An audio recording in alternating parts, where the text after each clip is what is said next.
সাংসদ শান্তনু ঠাকুরের প্রতিক্রিয়া প্রকাশ। তিনি বলেন, যারা বাংলাদেশ থেকে কাঁটাতার পেরিয়ে ভারতে এসেছেন আজকের মধ্যেই তারা কাঁটাতার পেরিয়ে বাংলাদেশ, পাকিস্তান, আফগানিস্তান যেখানে হোক চলে যান। এভাবে কড়া হুঁশিয়ারি দিলেন সাংসদ শান্তনু ঠাকুর। গুরুত্বপূর্ণ খবর, সাংসদ শান্তনু ঠাকুর এবার কড়া প্রতিক্রিয়া দিলেন বা কড়া হুঁশিয়ারি দিলেন।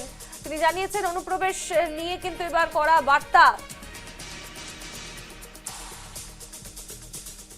সাংসদ শান্তনু ঠাকুরের প্রতিক্রিয়া এবার জানা যাচ্ছে, যারা কাঁটাতার পেরিয়ে ভারতে এসেছেন তারা যেখানেই হোক চলে যান, এমনটাই কিন্তু হুঁশিয়ারি দিয়েছেন শান্তনু ঠাকুর। আজকের মধ্যে তারা কাঁটাতার পেরিয়ে বাংলাদেশ, পাকিস্তান বা আফগানিস্তান যেখানে হোক চলে যান। কড়া হুঁশিয়ারি শান্তনু ঠাকুরের।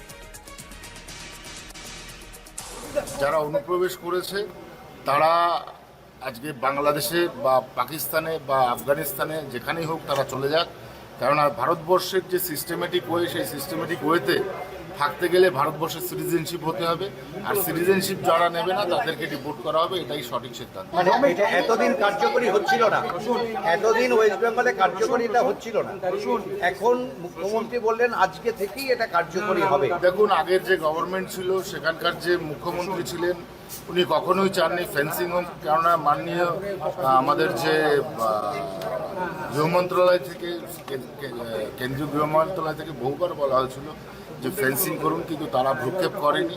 তারা এই অনুপ্রবেশকারীদের ঢুকতে দিয়েছে। এখন নতুন গভর্নমেন্ট ফর্ম হয়েছে, এখন এইগুলো আস্তে আস্তে বন্ধ হয়ে যাবে, সমস্ত স্বাভাবিক হয়ে যাবে। আপনি মুখ্যমন্ত্রীর সঙ্গে কি বৈঠক করলেন? আপনার সঙ্গে মুখ্যমন্ত্রী কি নিয়ে? আমার বৈঠক হয়েছে আমার নিজের দপ্তর নিয়ে। বিভিন্ন জায়গায় বিভিন্ন সমস্যা আছে, অনেক কিছু নতুন করে পড়তে হবে বাংলায়, যেগুলো দরকার, যেগুলো হচ্ছিল না সেইগুলো নিয়ে আমার পোর্ট ট্রাস্টের পুরনো জমি ফেরানোর ব্যাপারে কিছু সেটা নিয়েও কথা হয়েছে। সেটা নিয়ে মানে যে একদম ফেরাবো, আমরা ফেরাবো। মানে কালীঘাট থেকে যেগুলো দখল আছে, অবৈধ যারা দখল করে বসে আছে তাদের কাছ থেকে সেই জমি ফেরাবো।